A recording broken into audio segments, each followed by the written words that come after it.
The Bhajanlal government in Rajasthan presented its first budget today in the Rajasthan Vidhan Sabha with, in fact, a roadmap for the next 5 years. The budget, which saw an absence of, SOPs, was focused on infrastructure, developing water resources, and gave a 26% allocation of the total budget for the health sector. The budget also spoke about one state, one election, which the BJP hopes will be implemented in Rajasthan.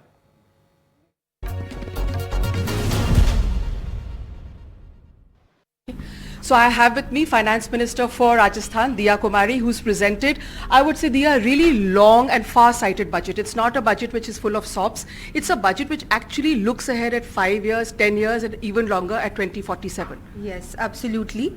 We have completely, our focus has been on building infrastructure, making a Rajasthan which is equipped for 2047.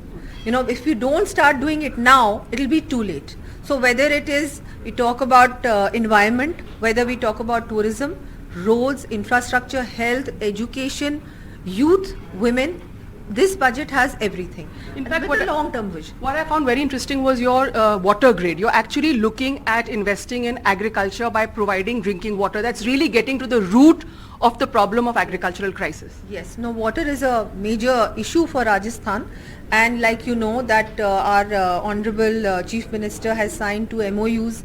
One is the ERCP Pariyojana, which is coming into Rajasthan. We've already started work on it, and the Yamuna agreement also with Haryana.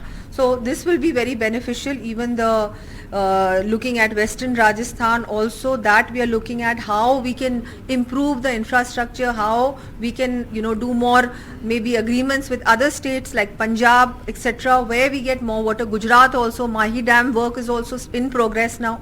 So all areas of Rajasthan, whether it is Mewar, whether it is Marwar, Shekhawati or Eastern Rajasthan, everywhere, this is going to be the focus of our government. A budget is also a political statement, and I've seen in this budget that there are no SOPs, there's no short-term SOPs or, populist sort of schemes. I mean, it seems, so for example, if you look at youth, there's a thing about inskilling them. So you're looking at long-term. I think everything seems to be long-term, it's not populist. So what would you say about that?